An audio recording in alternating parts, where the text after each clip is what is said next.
here with my sister, Tracie Guy Decker. Yes, hyphen. And I'm here with my sister, Emily Guy Birkin, no hyphen.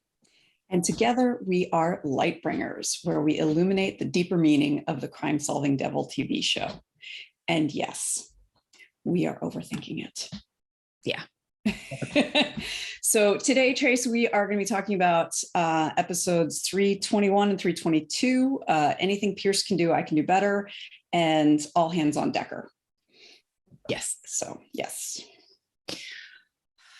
These two episodes are like both fun and also just heartbreaking. Yes.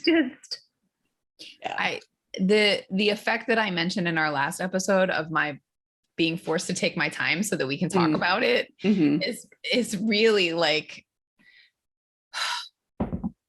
it's much more painful show when you don't just like push through all of them. Yeah. Well, and what's interesting too is that these were when it was still on Fox, and so it was coming out weekly. So people had to wait. They intended for you to really feel it. Yeah. Because I was just talking with my book club about this, about the difference between how we consume television pre-Netflix streaming and all of that, and how we consume it now, and how that's changed how they write it. Yeah.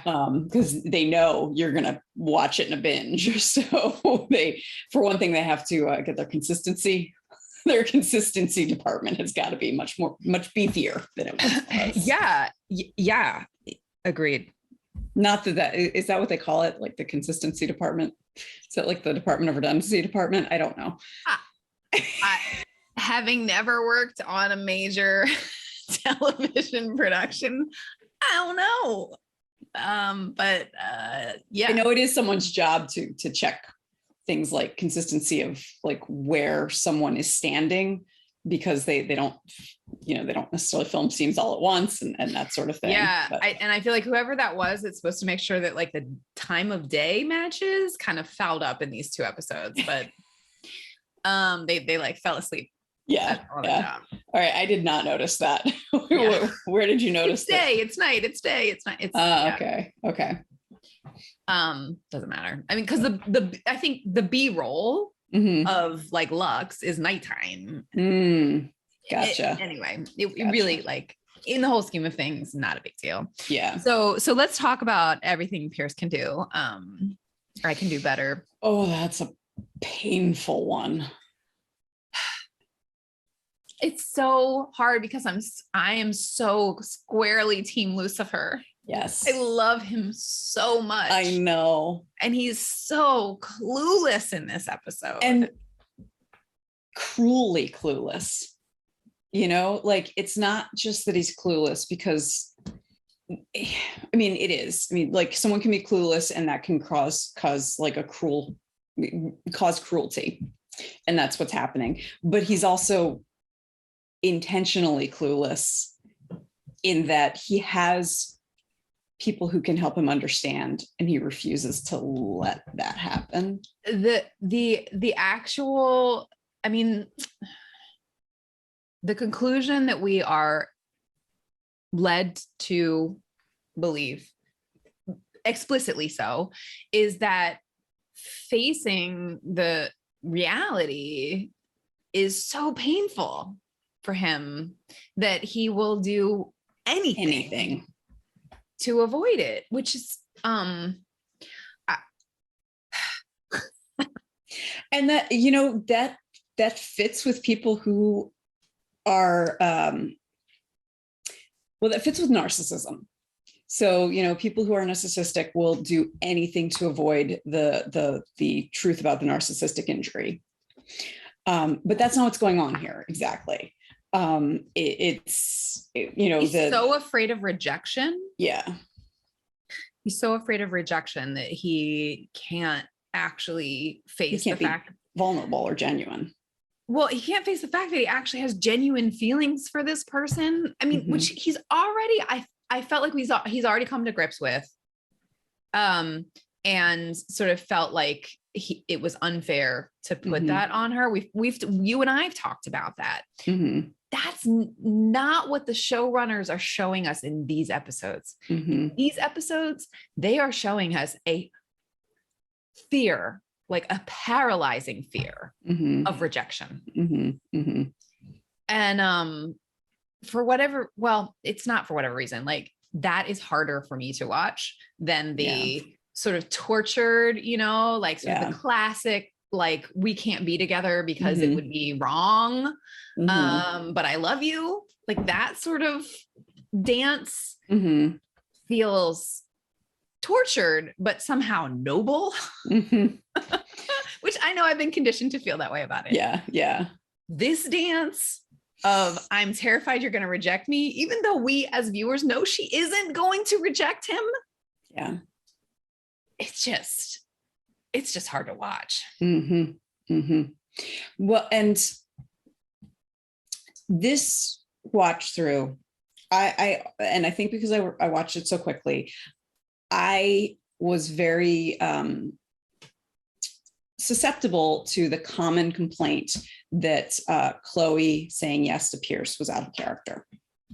And that this was like the showrunners like forcing them together. And like we've talked about how this love triangle doesn't work.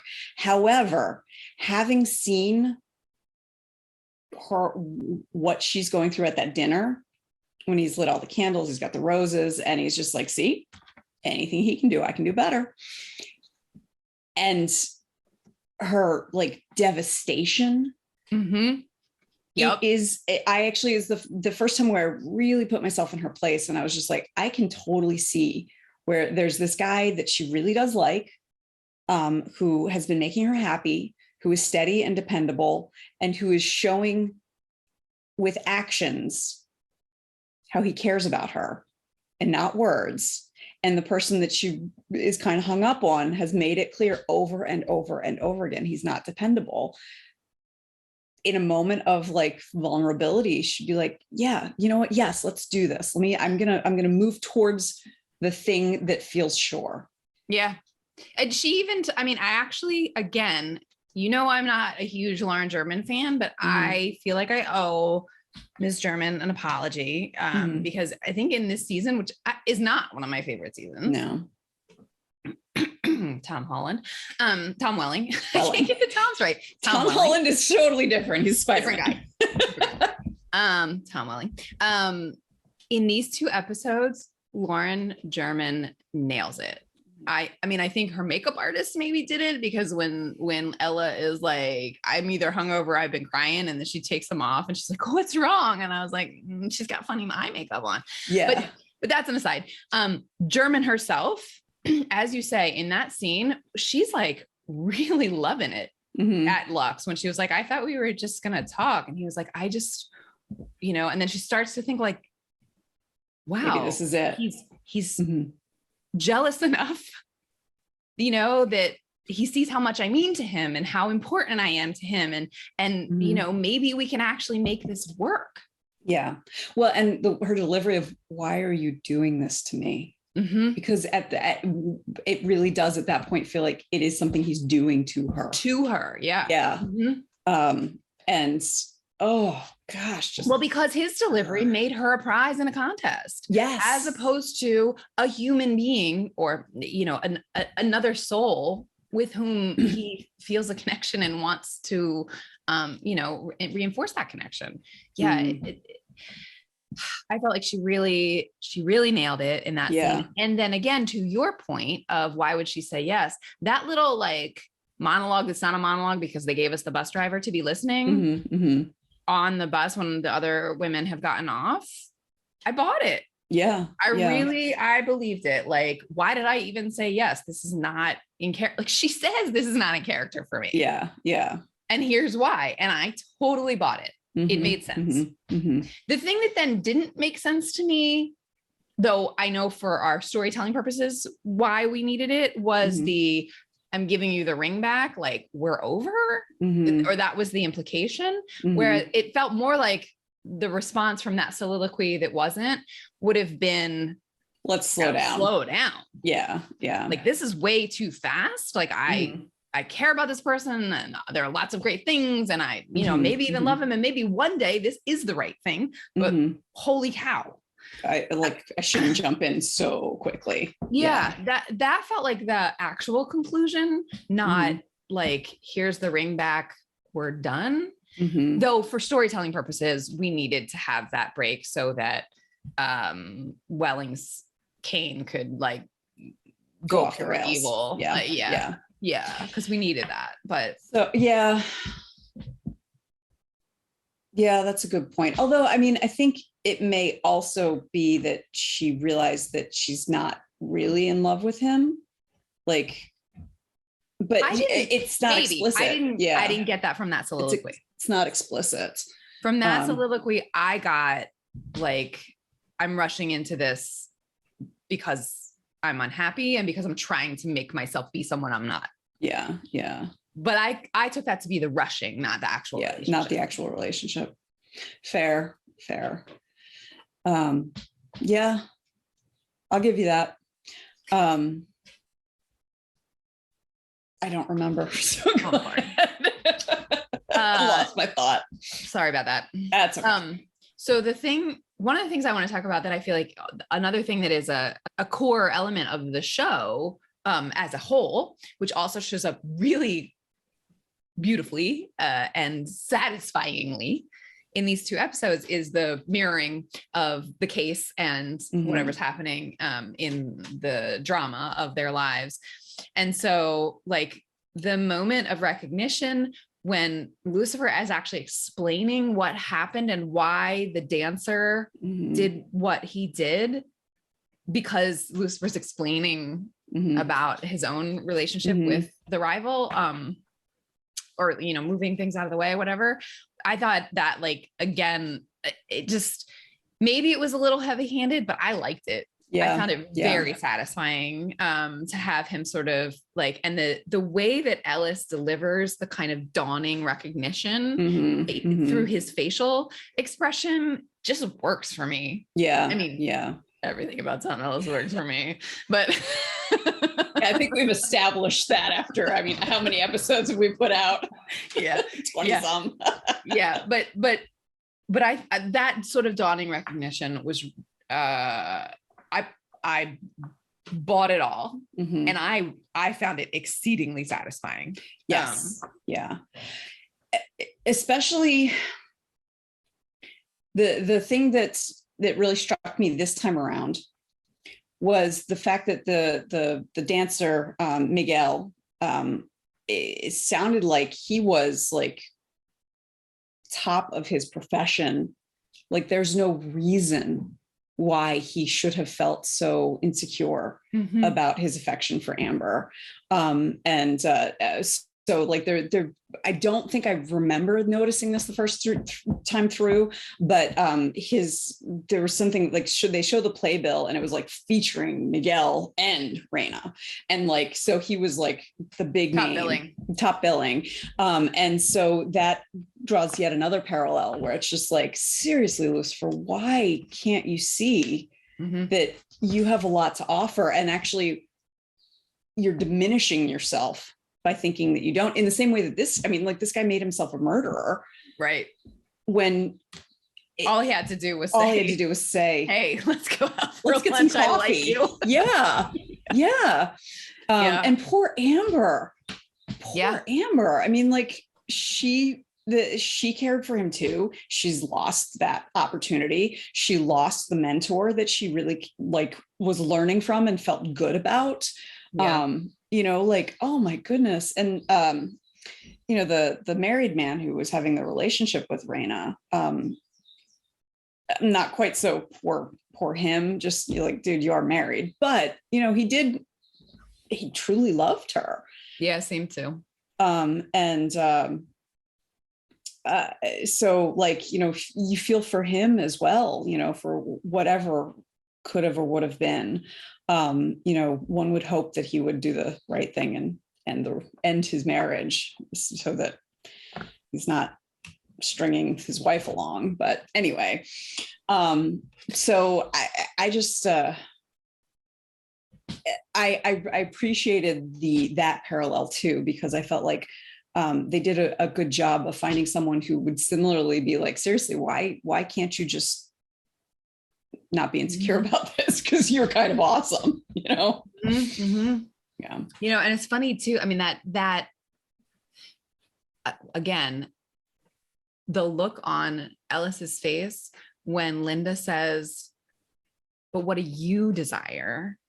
And he says, I want her to choose me, which becomes a through line for the remaining seasons, like that idea of choosing. But, you know, with the sort of welling up of tears and just the pure, in fact, I watched it and I was like, Emily loves him right now. Yeah, I may have rewound and watched that scene a couple times. Because Emily loves a broken Lucifer. I do. Lucifer Devastated is my favorite Lucifer. Yeah, so that face, and when Linda's like, then go tell it, and like clearly that's the right thing to do. We've seen it like in the case, we've seen it here, like Linda's made it plain, like, and then it was a little less than believable that he would be standing in the window, like to witness the proposal, but I went with it. That's storytelling shortcut. It is. You know? I mean, yeah. And I filled in the back. Like he saw the motorcycle out front, and so he walked around, and it's still creepy, but whatever. I forgave him for it.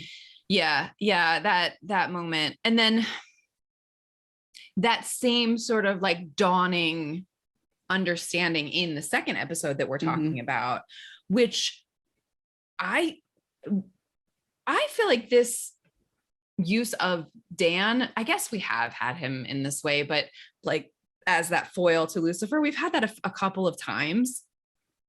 This one in particular, where Dan gets the message from the case in ways that Lucifer fails to, I found that also really satisfying, right? Like when the murderer comes home with the dog and Dan is sitting there in the dark, that's a total Lucifer move. Oh yeah. Right. Yeah. Like that is a thing that Lucifer does on the regular. And the way that Dan has kind of like adopted the Luciferisms. Yeah. That like, I found that exceedingly satisfying. And then even when he like decides he's going to go tell Charlotte what he wants, he does it in a Dan sort of delivery. Like, but it works. And like, so that was like, for as a viewer, like seeing the clear messages that we're getting of what the thing to do is, and then seeing it work, but seeing Lucifer like still unable just to do it. Yeah. Even like once at the end, once he know, like she's kind of toying with her ringless finger, and he starts to tell her, realizes that she's not wearing the ring, and like, you know, kind of she indicates that that's over, and so he's like, okay, never mind, I'm not going to tell you anything. And it's like, didn't you learn anything? Yeah, yeah. 2 minutes. But I mean, thinking about like the level of fear a normal human would have, you know, and so multiply it by whatever for a celestial having the same kind of fear. Right. So I do want to talk quickly about Charlotte in these 2 episodes. Well, for one thing, I feel like Amenadiel kind of missed the memo that she was latching onto this for the wrong reason. She's hilarious though. Oh my goodness. I need your bike for a minute. Don't worry, it's for God. It's for God. Well, and so my family and I just recently went to see Blues Brothers in the theater, and so I'm just we're on a mission from God. I had the same thought. I haven't seen it recently, but when she said don't worry, it's for God, I had the same thought. I saw, you know, the glasses and the and so so I was thinking about that, which I'm like, of course Lucifer has the writing staff has seen Blues Brothers, like I'm sure that was intentional. But you know, she's very clearly like is focusing on the, like, okay, this is my way out of hell. Okay, I gotta succeed at this. And she's like, bringing all my type A success to this. Right. So I'm gonna win. Yeah. Yeah. But the thing that I also really noticed in these two episodes, and I kind of would like to like watch two episodes back to back, one from season 2 where she's the goddess inhabiting Charlotte Richards, and one of these two episodes, because I noticed she seemed younger in these episodes in a way that I can't quite put my finger on how she's different, what's different in her delivery or any of that. But there was something timeless in terms of like ancient timeless when she was the goddess. Whereas here, you know, like, yeah, this is a woman in her late 30s or early 40s who is flailing, you know, like, and so there's, that was just really cool, like realizing that. And I'm just like, damn, Tricia Helfer is underappreciated actress and she needs to be in everything because she is amazing. Like, yeah, I have a little crush on Tricia Helfer. She's pretty awesome. She is amazing. Yeah, she's pretty awesome. And that she can ride a motorcycle. I mean, assuming Or there her was a stunt driver can. But like, but her stunt double things is probably like a 20-year-old man, you know, because she's so tall and so lean tall, and beautiful. Anyway, okay, so Tricia Helfer and Charlotte and Amenaziel like not getting what's going wrong with this, and actually all like the alliance between Amenaziel and Lucifer, right? Like it's God's will that you be with Chloe, and Lucifer's like, don't ruin it. I'm just glad we're on the same team, you know, like, but the alliances are not aligned even though they're allied. It's really interesting with that.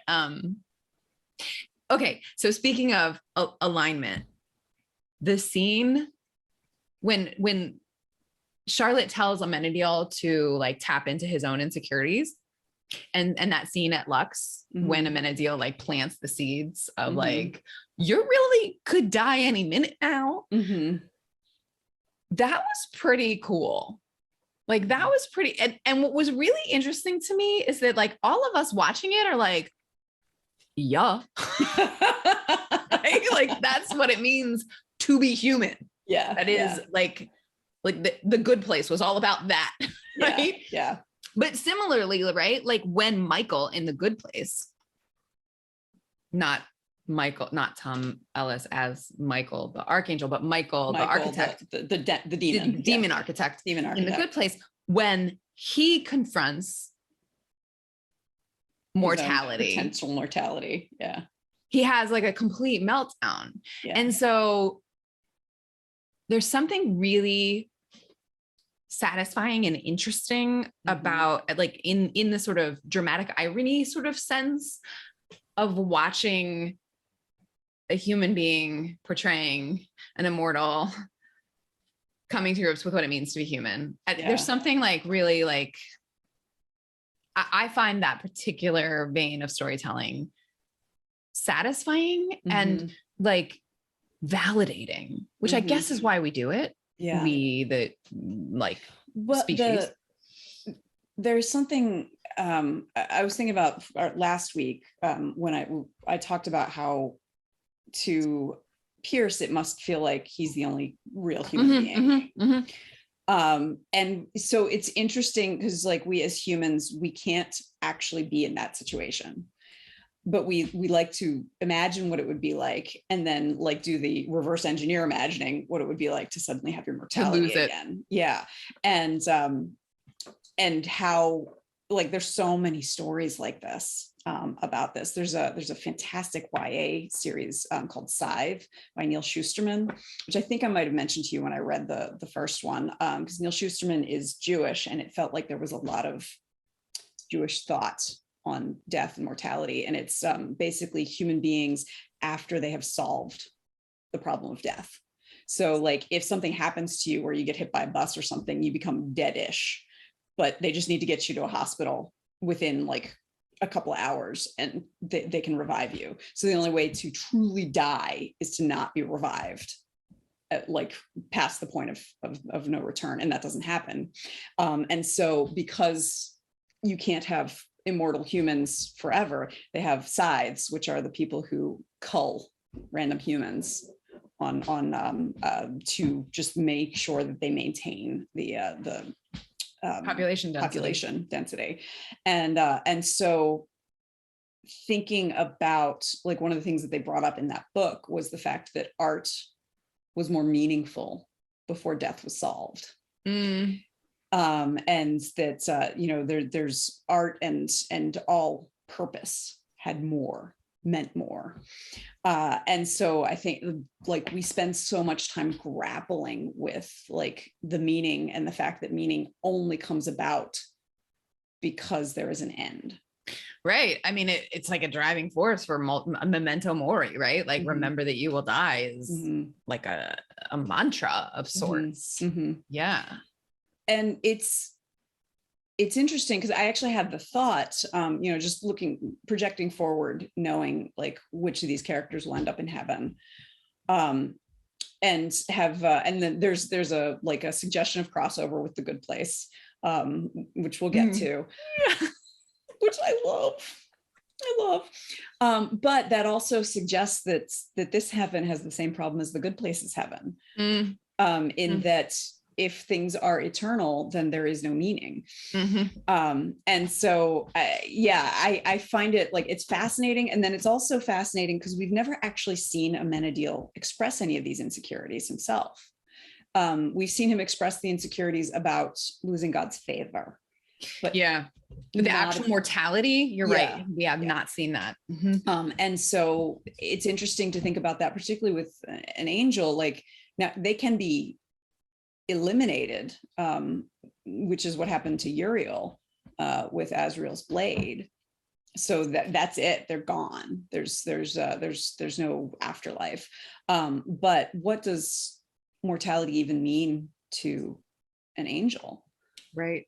What does it mean to him that, he knows he's going to go to heaven or hell? Right. So why is that scary to him? So and I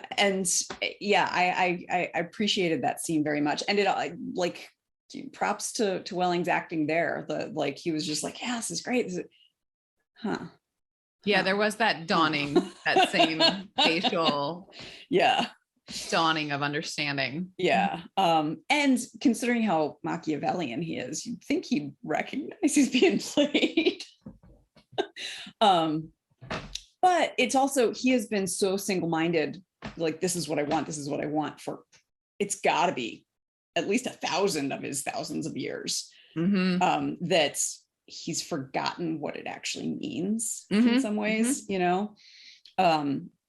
so because I was thinking also, it's been so long since he felt the fear of mortality, because even if he felt it when he couldn't be killed, the first 50 years, like, eventually it wore off. Right. So, and that's got to be it's fascinating to think about and consider, like, could that ever go away? So I really appreciated that. I want to talk about Maze. Yeah, that's where I wanted to go next too. That's where I wanted to go next too, actually. Yes. Maze and Charlotte as, like, foils of one another, which like, clearly everyone seemed to see that, well, except maybe Ella, that, like, if Chloe got real drunk and thought about it too hard, she wouldn't go through with the wedding. Like, Maze clearly thought that was the case, but so did Charlotte, right? Charlotte helped her along. But like, I remember just really deeply enjoying Leslie Ann Brandt in, like, the sweater dress and the pearls. The first time I saw this time, like, because I am savoring it a little more, the incongruity of it stood out all the more. Like, whoa. Like that is just not. Like, where did she even find that stuff? Like, that was not in Maze's closet. The other thing I love is that when she and Linda are about to start fighting, she takes off her earrings.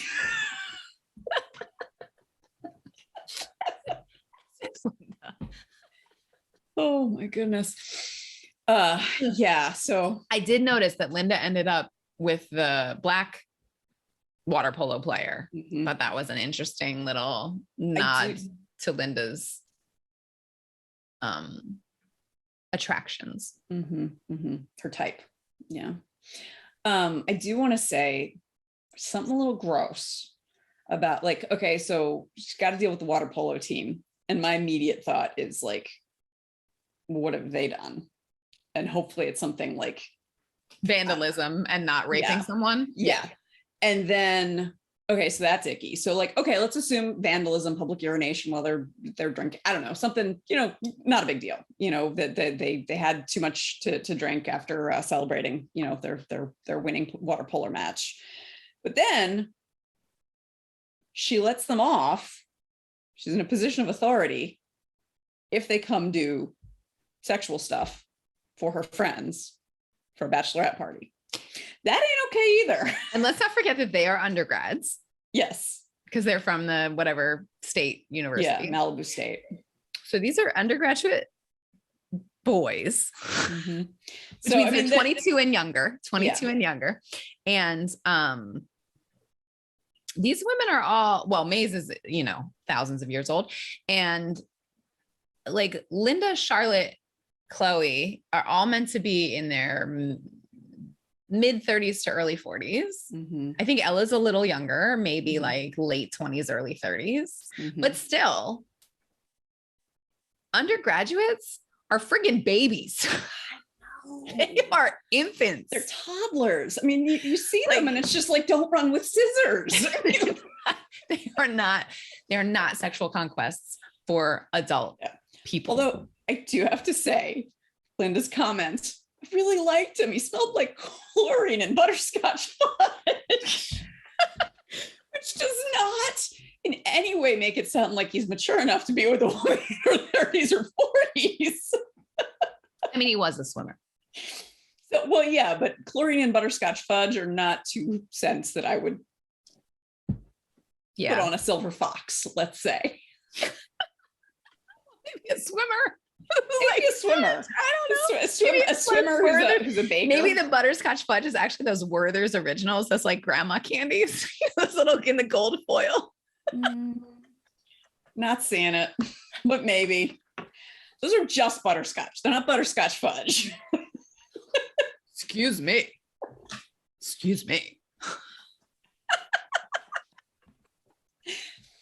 So yeah, that's that. And that was, when did this episode come out? I mean, I think it was. Oh, I'm not sure. It must have been. It had to have been post Me Too, because Me Too was 2018, like, maybe. Yeah, and Me Too was like late 2017. Because it's season 3, and the show started in 16. Started 2016. Yeah. Yeah. So because my first thought was like, oh, maybe they wouldn't have done this post Me Too, but isn't it? It's actually an interesting point though, because of the nature of the power, usually, in gender difference, like it is still socially acceptable. Yeah, it is still socially acceptable for us to talk about women kind of objectifying and exploiting men. Yeah. Because of I'm not saying it's okay. No, but there are reasons. Yeah. And I like, that's one of the reasons why it bothered me, is that the Me Too movement is part of what helped me understand how sexual politics can negatively affect men and how often men are raped, and by women. And so like, and that's one of the things where I was just like, I wish they'd taken a little bit more time with this. But it's also a throwaway joke. Like if it had been like the like some sort of like male review company that was on charges of like public indecency or something. Yeah. Where As like opposed to like undergrads. Yeah. So, but you know, like this is an episode of, there's not a whole lot of episodes from season 3 that I go back to, but this is one of them because I love the party. I love Lucifer channeling Lucinda, which because that's what Dan calls him. Yeah, I love come on, that. Lucinda. Yep. Yeah. I noticed that too. There's also, that's the very final scene when Lucifer's like, I need someone I can depend on. And Dan's like, the irony's actually lost on you, isn't it? Yeah. And then he just keeps going until he's like, oh, I hear it now. Yeah. Like, that's not what he says, but there's something really, like the whole series to this point, like in Lucifer realizing what is in the way, you know? Yeah. Besides the whole celestial drama, but actually within his interpersonal skills, what's in the way. Well, the other thing I really like in this episode is when Dan calls him out saying like, you think Chloe is just her job. Like, you don't even call her Chloe, you call her the detective. And he's like, it's endearing, which it is. And actually I'm wearing my my Hello Detective shirt. It is endearing, but Dan has an excellent point. Like, she is committed to her job, but that's not all she is. Like, there is more to her, and you need to like see her as a full human being. And so I'm thinking about that, and that scene that we both love on the beach when he's like, you deserve someone better, someone who sees that every crime scene breaks your heart and appreciates your boring middle name and the like whatever, when she actually feels truly seen by him, which is the moment that they, you know, that she initiates a kiss, that she feels the closest to him when she feels that he does see him. Sorry, he does see her. Pronouns, man. So it's interesting to bring it back here, because that was, I mean, part of the reason that she was spurred to kiss him in that moment was because it felt unusual. Yeah. I will say I absolutely love in Anything Pierce Can Do, I Can Do Better, when Dan finds out that Chloe and Pierce have broken up, and they're at the crime scene, and Lucifer's immediately on like, this is why you should not take him back, and Dan is like quietly like, I'm with you, buddy, but I'm staying out of this. Yeah. There's also the moment when Pierce comes to talk to Chloe while they're in the conference room, and Lucifer, Dan, and Ella all like come closer to the window so they can hear what's happening. I don't know if you noticed that, but it's just like in lockstep. They're all like, yep. I love that moment as well. So let's talk about Ella for a second. Yes. She seemed to be like wanting Decker Star to happen, but now she's totally Deers Pecker. Yeah, so now she's totally Team Pecker, but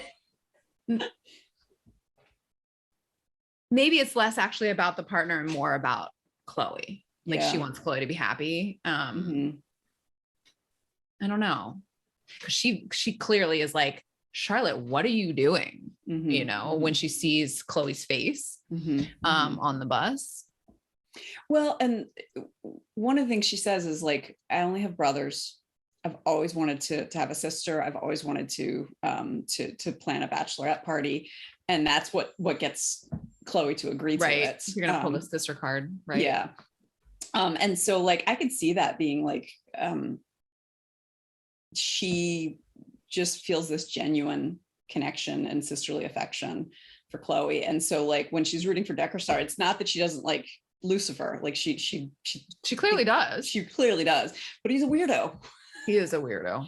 And it's got to be like, you know, and then seeing how he has upset and let upset Chloe, let her down through the years. Like, yeah. And also Ella was a fan of Pierce's from the beginning, even when like he didn't deserve fans. Yeah. Ella was a fan of his. So that also, okay. All right. That's resolved in my head. Thank you. Yeah. So, but there's like, what I really like about Ella's characterization is like, so at one point she's like, "You're ruining my bachelorette party," and I don't know, you mean Chloe? That's what I said. That's what I said. Mm-hmm. Yeah. And what's funny is that even Ella's selfishness is for someone else. Yeah. You know, it's like, it's not that it's her bachelorette party that she's the center of attention. It's that it's her bachelorette party that she's planning to have this like wonderful time and celebrate with her girlfriends. Yeah. Although I had to say, I was like looking at all of them chugging alcohol in a moving vehicle. Like, I'm sorry, in your 20s, maybe. These are adult women who have had their stomach betray them. Yeah, that's funny. Because I would be leaving. They would be having, you know, cleaning issues after I was in that party bus. Okay, so I'm watching the time and I'm realizing that time has come. That fluffy time. Fluffy time at the end of Lightbringers. Yes. What you got for me today? So I've got one very small fluff, and that is at the beginning of All Hands on Decker Star, when Amenadiel and Lucifer are talking, and Lucifer's wearing that amazing like silk pants and robe thing, and devastated. And you can see his belly. It's just like, yes, please. His hair is so straight. It's like so straight. And I like, on the one hand, I like, it looks good. Like they did a great job with it. But on the other hand, I'm like they had to beat his hair into submission. Probably used like a flat iron or something. Oh my God. And I'm just like, and how long? Which is not what he would have been doing when he was feeling devastated. Yes. Yeah. But Lucifer doesn't have curly hair. Yeah. Tom Ellis does. Tom Ellis has curly hair. Yes. So that's my first one. My second one, also in All Hands on Decker Star, is there's a point where they are heading to Dan and Lucifer are heading to talk to a suspect. And Dan's on the phone. And he's like, "We would have been there 20 minutes earlier if someone hadn't forced us to stop for a wardrobe change." I want to say, like, the devil is real. I got it. Angels are walking the earth. They've got wings.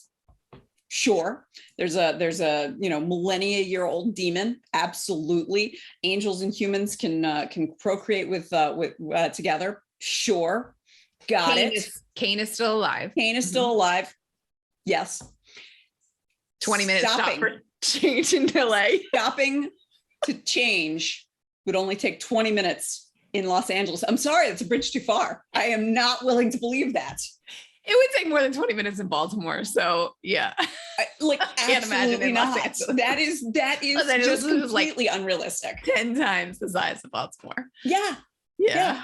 And like, even if it were on the way, how long does it take to park and get up to the penthouse? And then he'd have to go through his wardrobe to figure out what he's going to wear.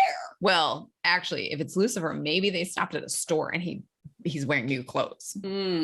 Still would take more than 20 minutes, but still, well, because if he's wearing new clothes, that's even more of a wardrobe choice, because there's like, he'd have to look through everything. What looks most like the detective? And what he chose doesn't feel like the masculine version of Chloe. I don't know. It was like a leather jacket. Yeah. I mean, she does often wear like stupid skinny black jeans and like a shell and then some sort of jacket over top. Okay. That is kind of her standard. All right. With those stupid skinny black jeans that just don't look good on anybody except Lauren German. Yeah. Yeah. Okay. So was that? So those are my two fluffs. So like, yes, I'll swallow everything. It's similar to how I bought everything in Black Panther, with the exception of, and now I'm forgetting his name, Martin Freeman's American accent. Couldn't buy it. was not just I'm sorry, recast or make him MI6 instead of CIA. So anyway, yes. Mine is, I don't know why in these two episodes, and maybe it's just I just noticed it now, but the costumer is putting Ellis in these brown suits. I do not like the brown. Like they're just they just don't look good. I mean, of course they look good because he's wearing them, but they don't have the same sort of like luxury. I feel like Ellis's three-piece suits in this show usually kind of convey a elitism and a luxury that is obscene, right? Like that's the point. Those brown suits are obscene for a totally different reason. They just don't work for me. I don't know. I do not like the brown suits. And all of a sudden I'm like understanding why like the whole world went crazy when Obama wore that tan suit. Like brown suits just don't work. No, Obama carried off the tan suit, I will say. I mean, now, okay, one point I would like to bring up for costuming is that someone somewhere, I don't remember where I read it, was saying that they had a theory that the color of his suits kind of reflected how he was feeling. Oh. And so like he was wearing like very regularly wearing like the black suit with like red accents when he was like, I'm the devil. And then as he's feeling more human, he ends up wearing like blue and you know, a little softer.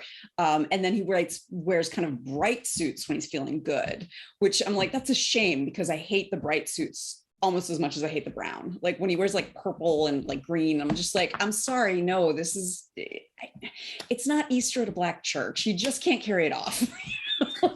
Yeah, I don't know.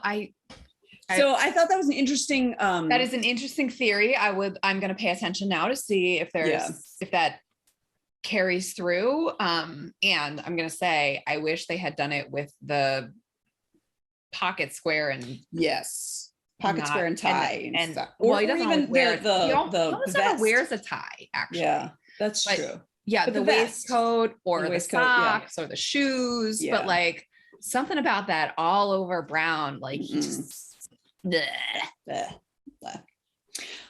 One last thing before we go, I do want to make sure I clarify something I said last week, which was I was talking about Phil Goldstein and how it was so gross that like he was stepping out on his wife with prostitutes and bleh. But I didn't make it clear that my bleh was about him stepping out on his wife and not about sex workers. Not about sex workers. The sex workers are fine. You know, the sex work is work. Sex work is work. That's right.